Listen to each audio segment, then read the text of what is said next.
রাত তখন 1:30। দক্ষিণ ভারতের পাহাড় ঘেরা এক অজানা গ্রাম বেতালপুরম।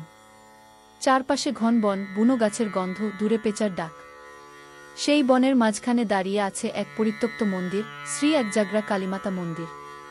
কেউ জানে না কত পুরনো, কিন্তু গ্রাম জুড়ে এক কথাই প্রচলিত, প্রতি পূর্ণিমা রাতে নাকি দেবী জেগে ওঠেন। আর যেদিন কেউ তাকে বিরক্ত করে সেদিন সেই মানুষের আর ফেরা হয় না। কলকাতার প্রত্নতত্ত্ববিদ অরিত্র সেন বহুদিন ধরে খুঁজছিল এক প্রাচীন শিলালিপি, যেখানে দেবী একজাগরার নাম পাওয়া গিয়েছিল। লোককথায় বলা আছে, এই দেবী ছিলেন শক্তির এক রূপ, যিনি একসময় মানবজাতিকে অভিশাপ দিয়েছিলেন, আমার নিদ্রা ভাঙলে অন্ধকার জেগে উঠবে। সেই রহস্য জানার জন্যই অরিত্র পৌঁছায় বেতালপুরমে। গ্রামের মানুষ তার প্রশ্নের উত্তর দিতে চায় না। তারা বলে, ওই পথে যেও না বাবু, রাত হলে পায়েলের ঝনঝন শব্দ শোনা যায়। কিন্তু অরিত্র এসবকে কুসংস্কার মনে করে হাসে।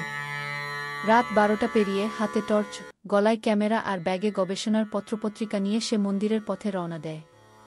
বাতাস ঠান্ডা, চারদিকে কুয়াশা ঘন হয়ে উঠছে।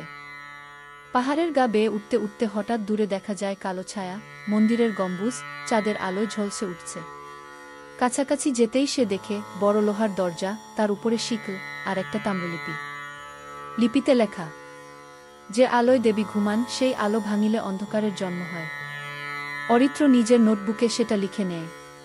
তারপর শিকল সরিয়ে দরজা ঠেলে ভেতরে ঢোকে। মন্দিরের ভেতরটা নীরব, যেন বাতাসও থেমে আছে। দেওয়ালে পুরনো খোদাই, দেবী কালরাত্রির নানা রূপ, অগ্নির নৃত্য, ছায়ের পাহাড়।